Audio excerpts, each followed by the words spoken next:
இப்போ நம்ம மேப்பிங் வந்துட்டு பண்ணியாச்சு. ஸோ நம்ம கிரியேட் பண்ண மெனு கீழே நம்ம மேப் பண்ண ப்ராடக்ட்ஸ் எல்லாமே இப்போ நமக்கு வெப்சைட்டில் வந்துட்டு ஷோ ஆகும்.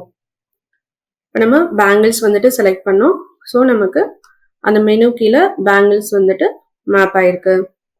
இன்கேஸ் நம்ம அதை ப்ராடக்டோட மேப்பிங்கை எடிட் பண்ணணும் அப்படின்னா அதுக்கு எடிட்ல வந்துட்டு நம்ம போயிட்டு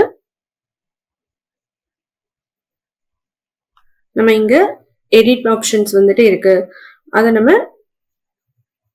எடிட் வந்துட்டு பண்ணிட்டு நம்ம இப்ப சேவ் கொடுத்தோம் அப்படின்னா நம்மளோட ப்ராடக்ட்ஸ் வந்துட்டு அதுக்கேற்ற மாதிரி நமக்கு வெப்சைட்ல வந்துட்டு ஷோ ஆகும். அதே மாதிரி நம்ம கேட்டகரிஸையும் நம்ம எடிட் பண்ணிக்கலாம்.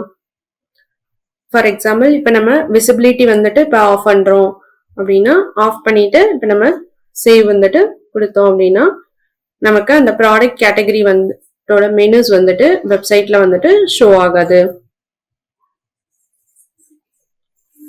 இப்போ நம்ம டிசேபிள் ஃபில்டர் வந்துட்டு செலக்ட் பண்ணிட்டு எந்தெந்த மெனுஸ் வந்துட்டு நமக்கு வெப்சைட்ல ஷோ ஆகாதோ அந்த ப்ராடக்ட்ஸோட டீடைல்ஸ் எல்லாமே நம்ம இங்க பார்த்துக்கலாம். இப்போ நம்ம கிரியேட் பண்ண மெனு வந்துட்டு நம்ம இங்க டிசேபிள் வந்துட்டு பண்ணிட்டோம். இப்போ பாத்தீங்கன்னா நமக்கு மெனுஸ் வந்துட்டு ஷோ ஆகுது. இப்போ நம்ம ரெஃப்ரெஷ் பண்ணிட்டு பார்க்கும்போது நம்ம டிசேபிள் பண்ணனால நமக்கு அந்த மெனுஸோட டீடைல்ஸ் வந்துட்டு நமக்கு இங்க ஷோ ஆகுது. இது மாதிரி நம்ம இப்போ இன்கேஸ் நம்ம மெனுஸ் வந்துட்டு டிசேபிள் பண்ணோம் அப்படின்னாலும் டிசேபிள் வந்துட்டு பண்ணிக்கலாம்.